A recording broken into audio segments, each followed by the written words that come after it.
Game 3 between the Indiana Fever and the Las Vegas Aces wasn't basketball, it was daylight robbery on live television. The Fever had the lead, the rhythm, and the heart. But all it took was a flurry of questionable whistles to rip the game right from their hands. It was the kind of night that makes fans question not just the officiating, but the integrity of the entire league. In a matter of minutes, everything Indiana fought for was erased by calls that made no sense to anyone watching. The Aces didn't outplay the Fever, they were handed the win on a silver platter. And the worst part? It completely overshadowed what should have been the headline of the night: Lexie Hull's gritty, career-defining performance. The game was tight, intense, and emotional. Every possession mattered. The Fever were leading late in the first half, playing tough, aggressive basketball the way champions are supposed to. Then, out of nowhere, the referees started blowing their whistles like they were being paid by the sound.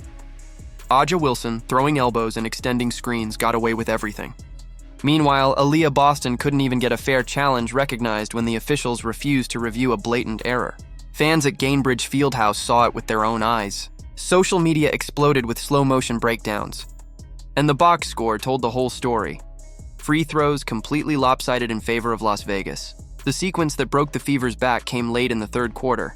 Aaliyah Boston was called for a foul while defending Jackie Young, even though the replay showed nothing but clean defense. Stephanie White tried to challenge it, waving for a review, but the officials refused to acknowledge her. Seconds later, Chelsea Gray drained a wide-open three-pointer, flipping the lead and the energy in the building.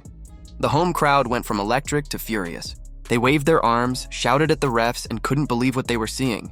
That one ignored challenge changed everything. It wasn't just a missed call, it was a momentum killer.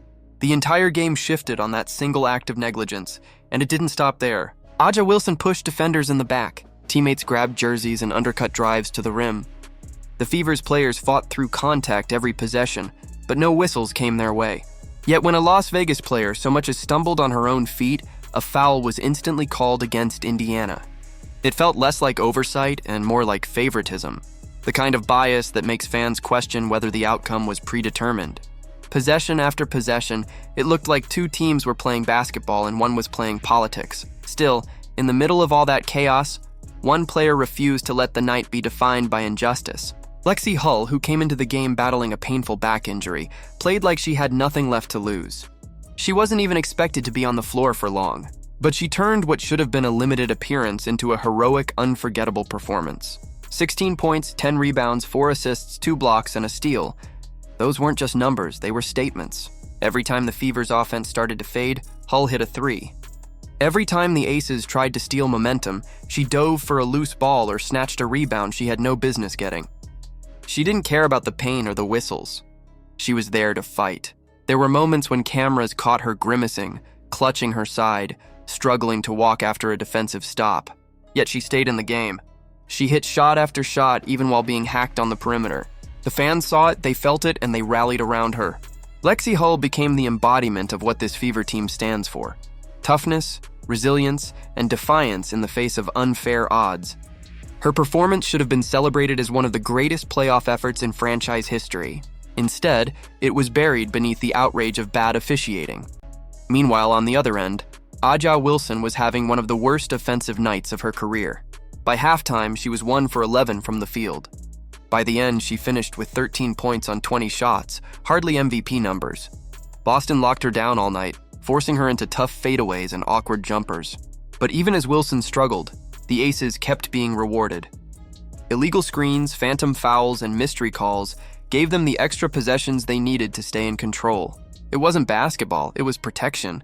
And then came the irony that made fans' blood boil. After the game, Becky Hammon complained that A'ja Wilson only shot 1 free throw in 38 minutes. She called it unacceptable, as if her team hadn't lived at the free throw line the entire series. It was tone-deaf, almost laughable.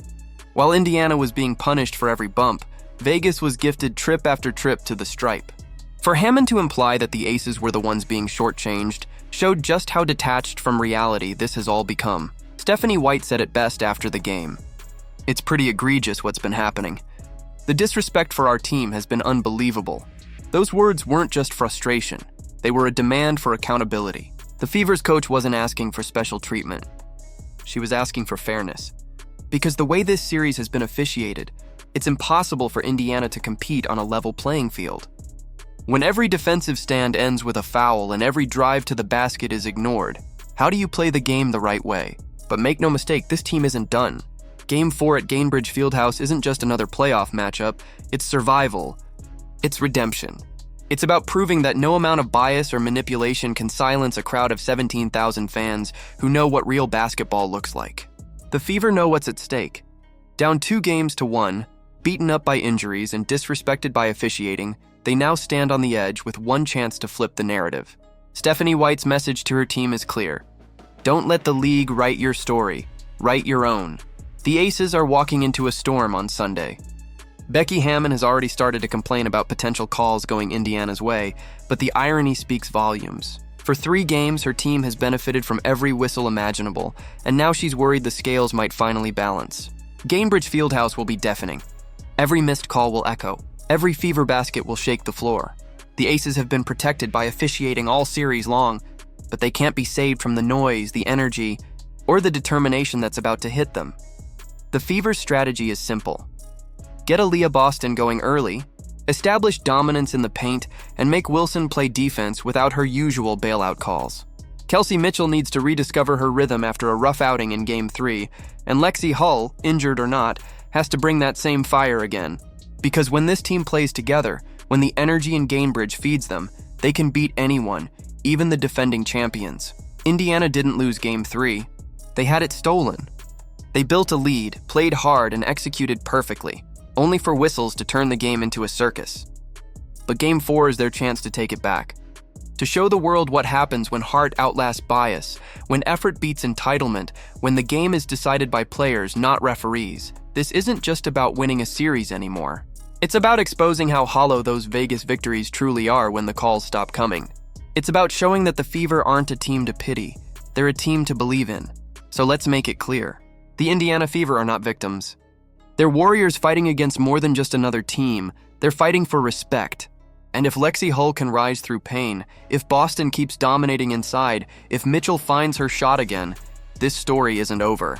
It's just beginning. Do you think the Fever can bounce back? If yes, then comment, "Let's go Fever."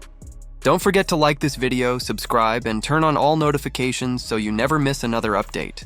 Click the video on your screen for more WNBA coverage the league doesn't want you to see, and we'll see you in the next one.